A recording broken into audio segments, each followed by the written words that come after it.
जब मैंने first time अपने पापा की ग्रूमिंग की थी तो उनके काफ़ी लंबे बाल थे। तो जब उनके बाल मैंने शॉर्ट किए थे ना, उनकी एक लैदर लुक हो गई थी, बड़ी अच्छी लुक हो गई थी। मैंने रिसेंटली अपने वालिद साहब की ग्रूमिंग की थी, तो उनको चेंज पाकर मुझे बड़ा अच्छा फ़ील हुआ। तो अनफॉर्चुनेटली कि वो अब इस दुनिया में मौजूद नहीं है, लेकिन मैं खुशनसीब समझता हूँ अपने आप को कि मैंने अब एक मरतबा उनका काम किया और उनकी ग्रूमिंग की और उनको चेंज पाकर मुझे बहुत अच्छा फ़ील हुआ। सबसे ज़्यादा मुझे अच्छा लगता था अपने फ़ादर के हेयर डाई करना।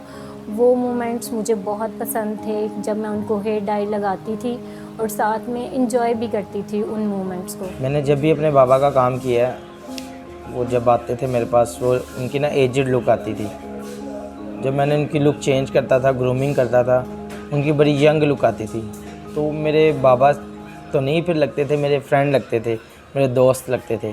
तो मैं उनको ना बड़े शौक़ से उनको ग्रूमिंग करता हूँ। मैं कुछ बात करना चाहता था अपने वालिद साहब के मुतालिक कि वो इस दुनिया में नहीं रहे। तो जब मैं छोटा था तो उनके बाल थे, लेकिन जब जैसे मैंने होश संभाली तो उनके बाल नहीं रहे। तो मौका तो नहीं मिलता था, लेकिन दिल करता था कि मैं उनकी ग्रूमिंग करूं।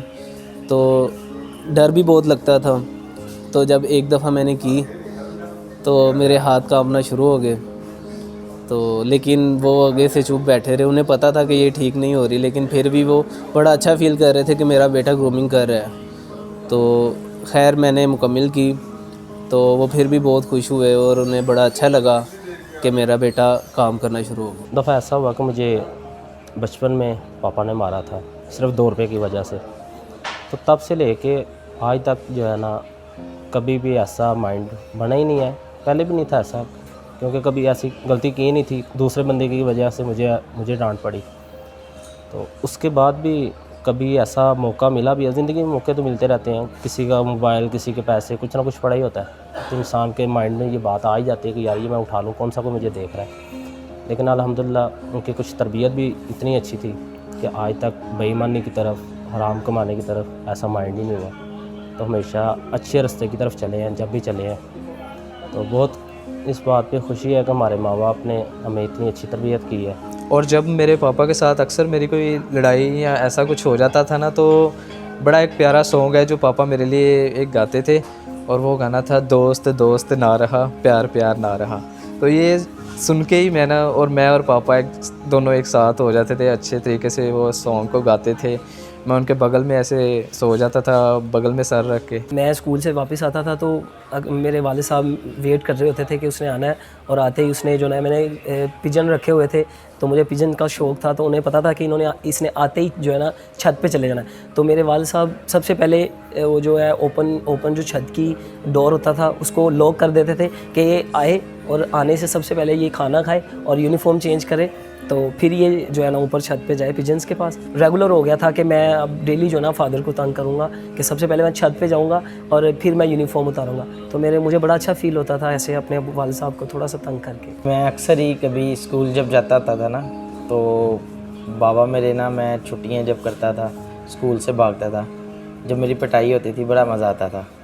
बाबा मुझे डेली छोटी छोटी बात पे डांटते, और जब मैं स्कूल से छुट्टी करता था तब तो मेरी बड़ी अच्छी पिटाई होती थी। तो उसी पिटाई ने आज मुझे एक सीख दे दी है। आज मैं स्मार्ट कट पे सीनियर आर्टिस्ट की जॉब कर रहा हूँ। सबसे पहले मुझे ही बुलाते थे, जबकि मामा कहती थी कि वो भी ड्यूटी से आई है, थकी होगी, लेकिन वो कहते थे नहीं, ये मुझे थोड़ा सा भी दबा देगी तो मुझे बहुत आराम आता है, इसके दबाने से मुझे बहुत अच्छा लगता है। जब मैं उनकी फ़िंगर्स को दबाती थी, वो जस्ट मुझसे अपनी फ़िंगर्स दबवाते थे। जब मैं उनकी फ़िंगर्स को दबाती थी तो वो मुझे बहुत मतलब कि प्यार भरी निगाहों से देखते थे और शाबाश देते थे और मेरे साथ बहुत बातें करते थे उस दौरान। बड़े भाई की शॉप थी, सैलून था, तो मैं उधर सिर्फ जाके वैसे ही बैठता था। मैंने नहीं सीखा काम ये वाला, लेकिन उनको, मेरी वालिद साहब को ये आदत अच्छी लगी कि मैं काम नहीं सीखा किसी से, मैंने जो भी किया खुद किया है और ख़ुद सब कुछ सीखा है मैंने देख देख के, और ख़ुद प्रैक्टिकल किया है। तो उनको ये आदत मेरी बड़ी अच्छी लगती थी कि तुम बहुत जल्दी ऊपर आए हो, इतनी जल्दी तुम्हारे बड़े भाई नहीं आए जितनी जल्दी तुम आए हो। बचपन में काफ़ी अचीवमेंट मैंने की स्कूल में, जिसकी वजह से वालिद साहब काफ़ी खुश होते थे। तो जब मैंने ये अचीव किया स्मार्ट कट से, तो मेरी ये ख्वाहिश थी कि अगर वो ज़िंदा होते तो बहुत खुश होते। लेकिन मुझे उम्मीद है कि वो आज भी मुझे देख रहे हैं और वो बहुत खुश हैं। और मुझे ना काम करने का बहुत शौक़ था सैलून का। तो मैं जब पहली सैलरी पापा के हाथ में दी थी ना, पापा उस सैलरी में से बड़ा खुश हुए थे।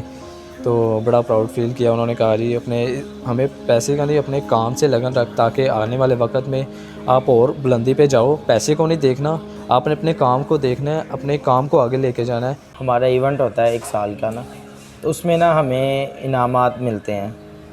तो जिसमें मुझे होंडा 125 मिला, मैं बड़ा खुश हुआ और मैंने वो खुशी अपने बाबा से शेयर की। मेरे बाबा भी बहुत खुश हुए। जैसा कि मैं बता चुका हूँ कि मेरे वालिद साहब दुनिया में नहीं रहे, तो उनकी कमी मुझे बहुत ही महसूस होती है, क्योंकि ऐसा लगता है जैसे अकेलापन आ गया हो। तो लेकिन फिर भी मैं उनसे यही कहूँगा, वो जिधर भी हैं जहाँ भी हैं, उनको यही कहूँगा कि आप परेशान ना होइएगा कि मैं इंशाल्लाह आपको कामयाब होके दिखाऊँगा, क्योंकि उनको यही परेशानी रहती थी कि ये क्या करेगा, कुछ कर भी जब पाएगा या नहीं। तो उन्हें यही कहना चाहूँगा कि आप बिल्कुल टेंशन ना लें, मैं बिल्कुल ठीक हूँ। प्लीज़ सबसे ज़्यादा मिस मैं अपने फादर की एक बात को बहुत मिस करती हूँ। जब मैं जॉब से जाती थी तो वो सबसे पहले उनका यही होता था कि वो मुझे एक लविंग नेम, वो मुझे बहुत पसंद है, जिस नेम से वो मुझे बुलाते थे, वो मुझे कहते थे चुकंदर आ गई। और ये आप लोगों के लिए तो बहुत फ़नी नेम होगा, लेकिन मेरे लिए लाइफ का ये बहुत अच्छा नेम है, जिस नेम से वो मुझे बुलाते थे। और इस नेम को मैं बहुत मिस करती हूँ उनके बाद। और अब वो नहीं है तो मुझे इस चीज़ की कमी हो रही है कि मुझे समझाने वाला कोई भी नहीं है, मगर फिर भी जो उन्होंने वर्ड्स बोले थे मैं उस चीज़ पे अमल करके उस टॉपिक पे चल रहा हूँ। आज अगर मेरे वालिद साहब यहाँ पर मेरे सामने खड़े होते तो मैं अपने पापा के लिए यही कहूँगा कि मैं आज जो कुछ भी हूँ सारा उनकी दुआओं की वजह से हूँ, उनकी अच्छी तरबियत की वजह से हूँ, क्योंकि मैं कुछ भी नहीं हूँ। जब तक वो अल्लाह ताला उनको लंबी ज़िंदगी दे, हमेशा हमारी आंखों के सामने उनको रखे, और उन्हीं की दुआओं से सारी कामयाबी है। और मैं फ़ख्र महसूस करता हूँ कि मैं अपने पापा का लाडला बेटा हूँ। और लव यू पापा जी। लोगों को मैं यही कहूँगा कि जितना हो सके, जिनके वालिद साहब हैं वो अपने वालिद साहब की केयर करें जितनी हो सकता है, क्योंकि ये बार बार नहीं मिलते, तो इनकी बात में बहुत कमी महसूस होती है। तो उनको कभी भी अकेलापन महसूस ना होने दें, क्योंकि जब वो बड़ी उम्र में आ जाते हैं तो बच्चे जब दूर दूर उनसे होते हैं तो वो बहुत अकेलापन महसूस करते हैं, और यही आदत बच्चों की उनको ऊपर ले जाती है। तो मेरा यही है कि उनके साथ मिल के रहें, उन्हें अकेलापन महसूस ना होने दें। मेरे फादर नहीं हैं, अगर मेरे फादर होते तो मैं उनको सबसे पहले हक करती। आज जिस फील्ड में, जिस मुकाम पर मैं हूँ, मतलब कि उन्होंने मेरा साथ दिया था, लेकिन अब जिस मुकाम पे हूँ वो नहीं इस चीज़ को देख पाए। तो मैं सबके लिए यही मैसेज दूँगी कि अगर आपके फ़ादर या वालिदैन आपके साथ हैं तो आप उनकी कदर करें, और उनको हर लिहाज से उनकी बात को देखा करें, सोचा करें, और उनकी बात को समझा करें।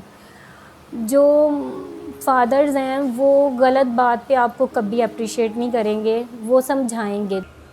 तो ऐसा फील होता है जो भी अपने माँ बाप के लिए बंदा जो जितना अच्छा कर सकता है वो कर ले। ये बहुत गॉड गिफ्ट ही चीज़ें होती हैं, ये कुछ देर के लिए हमारे पास होती है। जब हमने यंग होते हैं तो वो एजिड हो जाते हैं। तो मेरा कहने का यही है, जो मैसेज है कि आप अपने माँ बाप की बहुत से बहुत ज़्यादा रिस्पेक्ट करें और उनका जितना ख्याल रख सकते हैं रखें। अभी मेरे बाबा मेरे पास होते, अभी वैसे तो अभी वो घर पे हैं, जॉब से आगे होंगे, वो मेरे पास होते तो मैंने उनको पहले तो हक करना था और उसके बाद दैन उनको कहना था लवली डैड।